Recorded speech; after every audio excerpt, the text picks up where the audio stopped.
লাগামহীন রাজধানীর চালের বাজার কেজি প্রতি বেড়েছে 6 থেকে 7 টাকা। স্বাভাবিক রয়েছে সবজি ও নিত্যপণ্যের দর। দীর্ঘদিন ধরে বঞ্চিত ও বৈষম্যের শিকার দেশের সমতলের আদিবাসীরা, আলাদা বরাদ্দ ও কর্মসংস্থানের দাবি।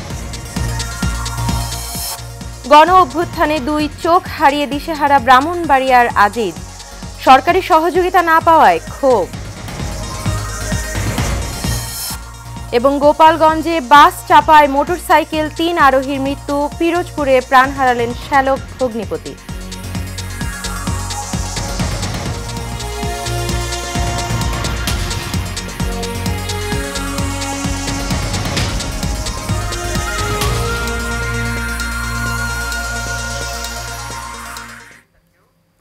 স্বাগত এশিয়ান নিউজে। পুরো সময় জুড়ে আপনাদের সঙ্গে রয়েছে আমি অরণ্য বিনতে ইউনুস। এতক্ষণ শুনছিলেন বিআরবি কেবল ইন্ডাস্ট্রিজ লিমিটেড সংবাদ শিরোনাম। চলে যাব পুরো খবরে। লাগামহীনভাবে বাড়ছে চালের দাম, ফলে খুচরা বাজারে স্বল্পতা দেখা দিয়েছে চালের। প্রকারভেদে কোনো কোনো চালে বেড়েছে 6 থেকে 7 টাকা। এতে হতাশায় ভুগছেন খুচরা ব্যবসায়ীরা, ক্ষুব্ধ ক্রেতারাও। তবে ব্রয়লার মুরগি ছাড়া স্বাভাবিক রয়েছে অন্যান্য পণ্য। লতিফ চৌধুরীর ক্যামেরায় কাউসার আহমেদের রিপোর্টে থাকছে বিস্তারিত। দৃশ্য আর দেখি নাই, সবচেয়ে বড় কথা বাড়ছে, ঠিক আছে 50 টাকা 20 টাকা করে বাড়ছে, বাড়তে বাড়তে একটু সময় লাগছে। কিন্তু এবারের যে দৃশ্যটা এটা হইলো হুট করে যেমন রাতারাতি আর আলাদিনের চেরাক পাইয়া গেছে। সুলাইমান চালের ব্যবসা করছেন প্রায় 17 বছর ধরে, কিন্তু চালের বাজারে এমন বাস্তবতার মুখোমুখি হননি কখনো। চাইলেরও কোনো ঘাটতি দিই না, কিন্তু বাজারে তো বাড়ার কোনো যুক্তিকতা পাইতেছি না। আমরা তো খুচরা দোকানদার, আমরা তো আদার ব্যাপারী, জাহাজের খবর লিয়ে পারতেছি না। মেন কথা হলো এটা সরকার দেওয়া দরকার। রাজধানীর মহাখালী বাজারের চিত্র এটি, যেখানে বেশিরভাগ চালের দোকানই ফাঁকা। দাম বৃদ্ধির কারণে খুচরা ব্যবসায়ীরাও সাহস করছেন না চাল কেনার, আর ক্রেতাদের অবস্থা তো একেবারেই নাজেহাল। মালের দাম কমতে কমতে আশা করি এই মাল আমরা আনি না। চালের দাম প্রতিদিনই বাড়তে থাকে, এখন 1 মাস যাবত খালি বাড়তে আছে। পার কেজিতে 8 থেকে 10 টাকা বাইরে গেছে প্রতি কেজিতে। এই সিজনে কিন্তু চাল বাড়ার কথা না, আমরা সবসময় একটু কমের মধ্যেই কিনি। কিন্তু এখন তো দেখতেছি, আমি কিছুদিন আগে চাল কিনলাম 200 টাকা অতিরিক্ত 25 কেজির মধ্যে। হতাশার কোনো শেষ নেই, এবং আমরা মনে করেন যে আমরা আশা করছিলাম যে এখন সরকারই কি করবে, এটা তো মনে হয় একটা সিন্ডিকেটের উপরে নির্ভর করতে আছে। এদিকে ব্রয়লার মুরগি ছাড়া অন্যান্য পণ্যের দাম না বাড়লেও ভোজ্য তেলের সরবরাহ কম বলে জানান বিক্রেতারা। বলছেন সংকট দেখিয়ে দাম বাড়ানোর পায়তারা করছে একটি সিন্ডিকেট। তেল দিচ্ছে না কোম্পানিরা, তেল দাম বাড়বে বলে তেল আটকে ফেলছে, তেল দিতেছে না। কেনা বেশি বিক্রি বেশি, কথা বুঝছেন? এখন বর্তমানে চলতেছে 210-15 এরকম বেচতেছে আর কি। মাল সস্তা তো, আমাদের মার্কেট মানে কাস্টমার কম আসে, রাস্তাঘাটে ফেরিওয়ালা অভাব নাই, এই জন্য আমাদের মানে বিক্রেতা কম। নাগালের মধ্যে রয়েছে সবজির দাম, আগের দামে বিক্রি হচ্ছে মাছ, মাংস, ডিম। কাউসার আহমেদ, এশিয়ান টেলিভিশন, ঢাকা। দর্শক, বাজার পরিস্থিতির আরো খবর জানতে সাভার থেকে সরাসরি যোগ দিচ্ছেন সহকর্মী জহিরুল ইসলাম খান লিটন। লিটন, বাজারে আজকে চালের দাম কেমন দেখছেন আমাদের জানাবেন।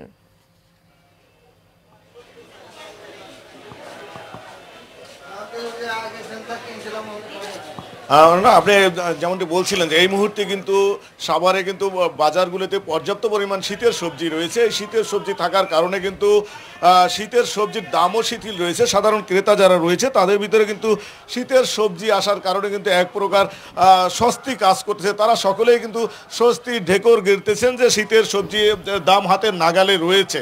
শীতের সবজির দাম হাতের নাগালে থাকার পরেও কিন্তু রয়েছে যে মাছ এবং মুরগির দাম কিন্তু বেশি রয়েছে, এবং বেশি রয়েছে নিত্য প্রয়োজনীয় যে চালের বাজার। আজকে কিন্তু সাভারের বাজারগুলোতে কিন্তু চালের বাজারও বেশি রয়েছে।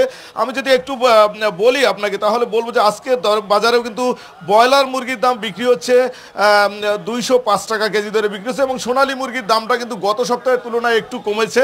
সেই মুরগি গত সপ্তাহে যেটা ছিল 330 টাকা, সেটা কিন্তু আজকে 310 টাকা ধরে বিক্রি হচ্ছে সোনালী মুরগি।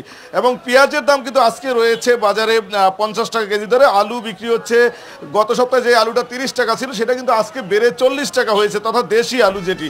এবং মিনিকেট চালের বাজারের কথা যদি বলি তাহলে আজকে চালের বাজার কিন্তু বাড়তেই আছে। আজকে চালের বাজার রয়েছে 80 টাকা কেজি এবং স্বর্ণা 5 যেটি রয়েছে সেটি কিন্তু 56 টাকা কেজি দরে বিক্রি হচ্ছে, তথা প্রতিটি চালের বাজারে কিন্তু 2 থেকে 4 টাকা, কোনো চালের কেজি কিন্তু 5 টাকা কেজি দরেও বেশি বিক্রি হচ্ছে। এবং এতে করে কিন্তু যে ক্রেতা যারা রয়েছে তাদের ভিতরে কিন্তু এক প্রকার অস্বস্তি কাজ করতেছে। প্রতিনিয়ত যে নিত্য প্রয়োজনীয় বাজার রয়েছে, আজকের বাজারে একরকম দাম থাকে, কালকে আর এক রকম দাম থাকে। ক্রেতাদের যে একটি বাজেট, যেহেতু সাভার একটি স্বল্প আয়ের মানুষের একটি বাজার, সেই বাজারে কিন্তু মানুষ কিন্তু বাজেট নিয়ে বাজারে আসার পরে যখন দেখে যে কোনো পণ্যের দাম এভাবে ওঠানামা করে, তখন কিন্তু তাদের অনেক ক্ষেত্রেই বিপাকে পড়তে হয় সাধারণ ক্রেতাদের। তো এই যে বাজারে যে চালের বাজার বাড়তি থাকার কারণ হিসেবে আমরা ব্যবসায়ীদের সাথে কথা বলেছিলাম যে এই সময় তো চালের সিজন চলছে, তাহলে দাম বাড়তি কেন?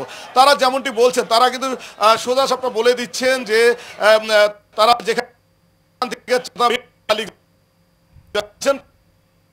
কিন্তু এবং এই সময়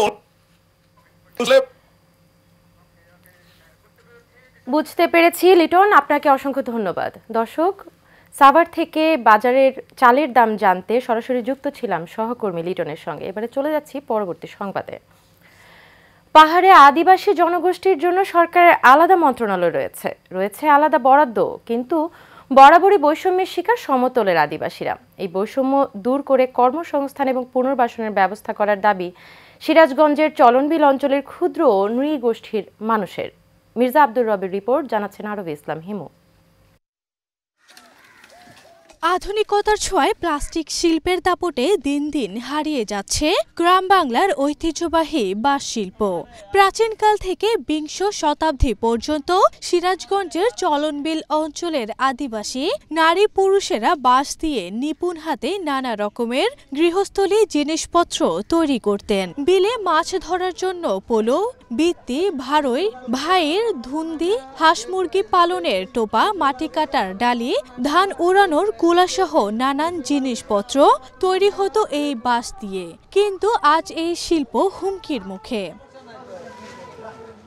বিলাঞ্চলে বাঁশ শিল্পের সাথে জড়িত 2 লক্ষাধিক ক্ষুদ্র নৃগোষ্ঠীর জীবন নেমে এসেছে চরম দুর্দশায়। পূর্বপুরুষদের পেশা পরিবর্তন করে জীবন বাঁচানোর তাগিদে বর্তমানে অন্য পেশায় যুক্ত হয়েছেন অনেকেই। ছোটবেলা থেকে আমার ব্যবসা, যখন এই 3 টাকা 4 টাকা করে টুকরি বেচতাম, এখন 120 টাকা পর্যন্ত বেচা হচ্ছে। সেই যুগের থেকে, সেই সময় থেকে আমার বেচা কেনা মানে ব্যবসার সাথে আমি জড়িত। কাজ করে খায়, কোনো যাইতে কোনো জিনিস পাই না, কিছু না, বাসার দাম এখন কম, এটাই কিনা কেটে আনা বেচা কেনা করে। আদিবাসীরা জানান, পাহাড়ের আদিবাসী জনগোষ্ঠীর জন্য সরকারের আলাদা মন্ত্রণালয় রয়েছে, তবে পাহাড়ি আদিবাসীদের চেয়ে দ্বিগুণের বেশি সমতলে বসবাসরত আদিবাসী জনগোষ্ঠী সরকারি সুবিধা থেকে বঞ্চিত। আগের মতন তো আর বেচা কেনা নাই, প্লাস্টিক নেমে আমাদের জিনিসপাতি খুবই কম দামে বিক্রয় করা লাগে। তারাস উপজেলা নির্বাহী কর্মকর্তা জানান, আদিবাসীদের জীবনমান উন্নয়নে সার্বিক ব্যবস্থা নেওয়া হয়েছে। তাদের যে ঐতিহ্যবাহী যে পেশা রয়েছে, বাঁশ বেতের যে শিল্প, তো গণপ্রজাতন্ত্রী বাংলাদেশ সরকার চেষ্টা করছে স্থানীয়ভাবে তৈরি পণ্য বা জিনিসপত্র এগুলো প্রমোট করার জন্য। তাদের যে ঐতিহ্যবাহী পেশা রয়েছে, এই পেশাগুলোর উপরে প্রশিক্ষণের ব্যবস্থা করা যায় কিনা, আর্থিক সহযোগিতা করা যায় কিনা, এটা খুচরাভাবে আমি আলোচনা করেছি। বৈষম্য দূর করে সমতলের আদিবাসীদের জন্য জাতীয় বাজেটে বরাদ্দ সহ কর্মসংস্থান ও পুনর্বাসনের ব্যবস্থা করার দাবি বঞ্চিত এই নৃগোষ্ঠীর। আরবি ইসলাম হিমু, এশিয়ান টেলিভিশন। স্বৈরাচার সরকার হটিয়ে বিপ্লবী সরকার এনেছি, কিন্তু কেউ আমাদের খোঁজ নিচ্ছে না। তখন তো আশ্বাস দিয়েছে আমার চোখের চিকিৎসা করাবে, কিন্তু এখন পর্যন্ত সরকারের পক্ষ থেকে কিংবা কোনো সমন্বয়ক এসে দেখেনি। শুনেছি জুলাই বিপ্লব ফাউন্ডেশন থেকে অনেকে সহায়তা পাচ্ছে, কিন্তু এখন পর্যন্ত আমি কিছুই পেলাম না। বেঁচে থেকেও যেন মৃত পরিবারের বোঝা হয়ে আছি। কথাগুলো এক আন্দোলনকারীর। ব্রাহ্মণবাড়িয়ার বাঞ্ছারামপুর থেকে রিফাত আবিরের তথ্য এবং ছবিতে বিস্তারিত জানাচ্ছেন শফিকুল ইসলাম। আলো আনতে রাজপথে নেমেছিল ছাত্র জনতা, যোগ দিয়েছিল বৈষম্য বিরোধী ছাত্র আন্দোলনে। আর সেই আন্দোলনে অংশ নিয়ে পুলিশের গুলিতে দুচোখ হারিয়ে মানবেতর জীবনযাপন করছেন ব্রাহ্মণবাড়িয়ার বাঞ্ছারামপুরের আজিজুল হক। সরকারি সহযোগিতা বলতে তিনি পেয়েছেন মাত্র ৫,০০০ টাকা। আজিজুল হক আলিম দ্বিতীয় বর্ষের ছাত্র হলেও ২০২০ সালে বড় ভাইয়ের মৃত্যুর পর থেকে সংসারের পুরো দায়িত্ব তার কাঁধে। পড়াশোনার পাশাপাশি স্থানীয় টেক্সটাইল মিলে শ্রমিকের কাজ করে যা পেতেন তা দিয়ে চলত বাবার চিকিৎসা, ছোট বোনের পড়াশোনা আর সংসারের খরচ। দৃষ্টিশক্তি হারানোর কারণে তার পরিবারে নেমে এসেছে চরম অনিশ্চয়তা। পড়াশোনার পাশাপাশি চাকরি করে বাড়িতে মাস শেষে ১০-১২ হাজার টাকা করে দিতে পারতাম, আর এখন তো সেটাও বন্ধ হয়ে গেছে। দৃষ্টিশক্তি হারানো আজিজুলের সুচিকিৎসার দাবি তার মা বাবা ও এলাকাবাসীর। কোনো সরকারের কোনো সাহায্য পাইছি না, সরকারে কইছে মানুষে পাইছে, আমরা কোনো পাইছি না। কোনো লোক আসে না তাকে দেখার মতো। এখন বর্তমানে আমরা খুব কষ্টে চলাফেরা করতেছি। বাঞ্ছারামপুর উপজেলা নির্বাহী কর্মকর্তা ফেরদৌস আরা জানান, এরই মধ্যে আজিজুল সহ ৪ জনকে ৫,০০০ টাকা করে প্রাইজ বন্ড দেওয়া হয়েছে। সরকারি অনুদানের জন্য প্রশাসনের উপর মহলে সুপারিশ পাঠানো হয়েছে। যত দ্রুত সম্ভব যারা ভুক্তভোগী রয়েছেন বা আমাদের নামের তালিকায় যারা রয়েছেন তাদের হাতে আমরা অতি দ্রুত পৌঁছে দিব, যদি সরকারি অনুদানটা চলে আসে। Mohammad Shafiqul Islam, Asian television, Dhaka.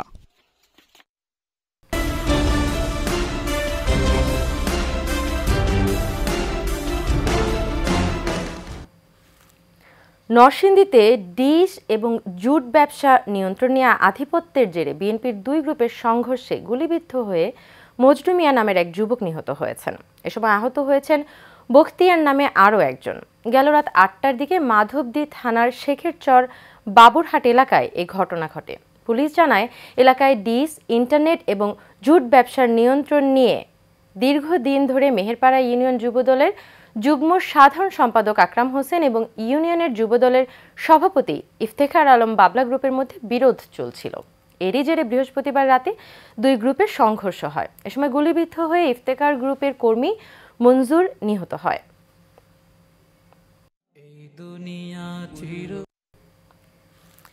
ফেলানী হত্যার বিচার, সীমান্তে মরণঘাতী অস্ত্র পরিহার সহ ৫ দফা দাবিতে মার্চ ফর ফেলানী কর্মসূচি পালন করেছে জাতীয় নাগরিক কমিটি এবং বৈষম্য বিরোধী ছাত্র আন্দোলন। কুড়িগ্রাম কলেজ মোড় থেকে হাজার মানুষের অংশগ্রহণে ফেলানীর বাড়ি পর্যন্ত লং মার্চ হয়। লং মার্চের নেতৃত্ব দেন জাতীয় নাগরিক কমিটির মুখ্য সংগঠক সার্জিস আলম। লং মার্চ শুরু এবং পরে একাধিক স্থানে পথসভা হয়। পরে ফেলানীর বাড়ির পাশে সীমান্ত এলাকায় দিঘির পাড়ে একটি সভা হয়। জন্য কবুল করে নেন। হায় আল্লাহ, প্রতিষ্ঠিত করবার একটা রাষ্ট্র হিসেবে আমাদের আল্লাহ থেকে এই প্রোগ্রামে এসেছেন।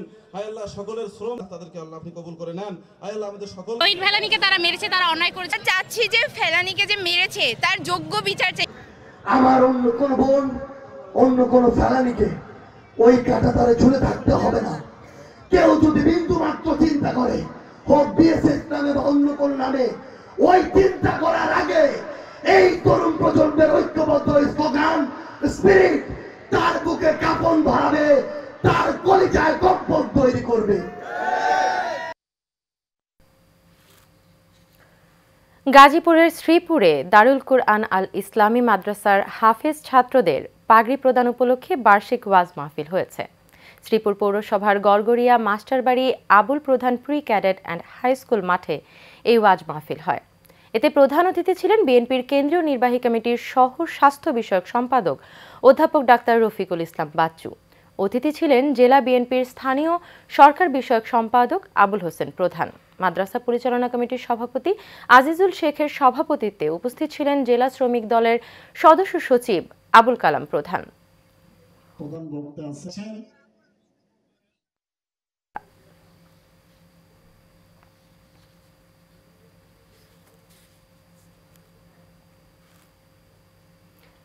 নারায়ণগঞ্জের সোনারগাঁয়ে থানায় মিথ্যা অভিযোগ এবং অপপ্রচারের বিরুদ্ধে সংবাদ সম্মেলন করেছেন উপজেলা যুবদলের সিনিয়র যুগ্ম আহ্বায়ক আশরাফ ভুইয়া। উপজেলার পেরাবু এলাকায় যুবদলের স্থানীয় কার্যালয়ে সংবাদ সম্মেলন করা হয়। সংবাদ সম্মেলনে আশরাফ ভূঁইয়া বলেন, আওয়ামী লীগ সরকারের কিছু দোসর এবং ভূমিদস্যুরা একত্রিত হয়ে তার নামে স্থানীয় থানায় লুটপাটের একটি মিথ্যা অভিযোগ দায়ের করেছে। এছাড়া বিভিন্ন গণমাধ্যমে মিথ্যা সংবাদ প্রকাশ করে মানহানি করেছে। এই ঘটনার সুষ্ঠু তদন্তের দাবি তার।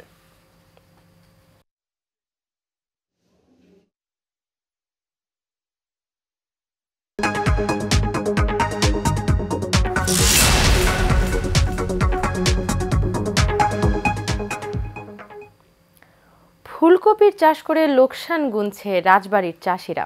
বাজারে ফুলকপি 10 থেকে 15 টাকা কেজিতে বিক্রি হলেও চাষিরা দাম পাচ্ছে 2 থেকে 3 টাকা কেজি। ন্যায্য দাম না পাওয়ায় চরম হতাশায় শত শত কৃষক। আর কৃষি বিভাগ বলছে, বাজারে সব ধরনের সবজির আমদানি বেড়ে যাওয়ায় কমেছে দাম। রাজবাড়ী থেকে SM রাসেল কবিরের প্রতিবেদনে বিস্তারিত জানাচ্ছেন সঞ্জিদা হক। রাজবাড়ীর বালিয়াকান্দি উপজেলার নটাপাড়া গ্রামের কৃষক নরেন্দ্রনাথ বিশ্বাস এবছর 3 বিঘা জমিতে ফুলকপির চাষ করেছেন। এতে তার খরচ হয়েছে 1 লাখ টাকা। তার ক্ষেত থেকে উৎপাদিত কপি 3 টাকা কেজি দরে মাত্র 30,000 টাকা বিক্রি করতে পেরেছেন। লোকসান গুনেছেন অন্তত 70,000 টাকা। 10 টাকা করে কেজি বিক্রি করতে খুচরো, আমাদের পাইকারি রেট দেয় 3 টাকা। তাহলে একটা খরচা আছে, গাড়ি ভাড়া করে নিয়ে যায়। শুধু নরেন্দ্র বিশ্বাস নয়, একই অবস্থা তার মতো আরো কয়েকশো কৃষকের। কৃষকেরা জানান, সার কীটনাশকের দাম বেশি, আবার বৃষ্টিতে ক্ষেত নষ্ট হওয়ায় এবার বেড়েছে উৎপাদন খরচ। বাজারে 2 থেকে 3 টাকা কেজিও বিক্রি করা যাচ্ছে না ফুলকপি, ফলে মাঠে পড়ে আছে ফুলকপি। আগের 35% বুই লাগাইছিলাম, 1300 টাকা বেচছি, আর খায়া গেছে বৃষ্টিতে। সব ক্ষেত জমি আমাকে সব নষ্ট হয়ে গেছে। এই যেমন গরুর কাকি রেখে খাওয়াইতেছি, এক এক পাখি বুঝতি কম করে আমাকে 20,000 টাকা খরচা আছে। কীটনাশক সার মানে যে দাম, সে তুলনায় কফির যে মূল্য, এর লসের কোনো আর মানে বনে বসে কাটলে উৎসাহ দেবে না। এমন বাস্তবতায় স্থানীয় কৃষি কর্মকর্তা বলছেন, বাজারে সব ধরনের সবজির আমদানি বেড়ে যাওয়ায় কমেছে দাম। তবে আগামীতে বাজারের চাহিদা অনুযায়ী সমন্বয় রেখে উৎপাদন করার পরামর্শ দেন তিনি। কোন সবজির চাহিদা কখন আসলে দরকার তার উপর ভিত্তি করে এবং মানুষের চাহিদার উপর ভিত্তি করে কিন্তু কৃষকদেরকে আমরা পরামর্শ দিয়েছি, যেন কৃষক প্রত্যেকটা সবজির যেন ন্যায্য মূল্যটা পায়। রাজবাড়ীতে এবছর 700 হেক্টর জমিতে ফুলকপির চাষ হয়েছে, যার মধ্যে বালিয়াকান্দিতেই রয়েছে 240 হেক্টর জমি। সঞ্জিদা হক, এশিয়ান টেলিভিশন।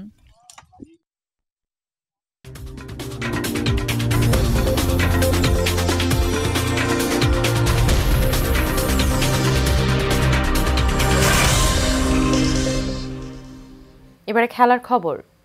1 বছরের বেশি সময় চুক্তির মেয়াদ বাকি থাকতেই বাংলাদেশ ক্রিকেট দলের সহকারী কোচের চাকরি ছেড়েছেন নিক পোথাস। দক্ষিণ আফ্রিকার এই সাবেক ব্যাটসম্যান পদত্যাগের পেছনে পারিবারিক কারণ দেখিয়েছেন। আজ বাংলাদেশ ক্রিকেট বোর্ডে বিসিবি ক্রিকেট পরিচালনা বিভাগের ইনচার্জ শাহরিয়ার নাফিস এই তথ্য নিশ্চিত করেছেন। 2023 সালের এপ্রিলে নিয়োগ পাওয়া এই কোচের চুক্তির মেয়াদ ছিল আগামী বছরের মার্চ পর্যন্ত। 50 বছর বয়সী পোথাস বাংলাদেশ দলের সঙ্গে সর্বশেষ কাজ করেছেন ওয়েস্ট ইন্ডিজ সফরে। ডিসেম্বরে সফরটি শেষ হওয়ার পরেই বিসিবিকে পোথাস তার সিদ্ধান্ত জানিয়ে দিয়েছিলেন বলে জানান নাফিস।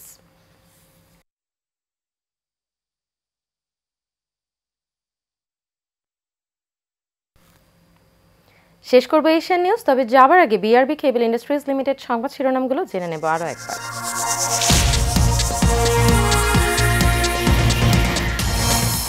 লাগামহীন রাজধানীর চালের বাজার কেজি প্রতি বেড়েছে 6 থেকে 7 টাকা। স্বাভাবিক রয়েছে সবজি ও নিত্যপণ্যের দর। দীর্ঘদিন ধরে বঞ্চিত ও বৈষম্যের শিকার দেশের সমতলের আদিবাসীরা, আলাদা বরাদ্দ ও কর্মসংস্থানের দাবি। গণ অভ্যুত্থানে 2 চোখ হারিয়ে দিশেহারা ব্রাহ্মণবাড়িয়ার আজিজ, সরকারি সহযোগিতা না পাওয়ায় ক্ষোভ। এবং গোপালগঞ্জে বাস চাপায় মোটরসাইকেলের 3 আরোহীর মৃত্যু, পিরোজপুরে প্রাণ হারালেন শ্যালক ভগ্নিপতি।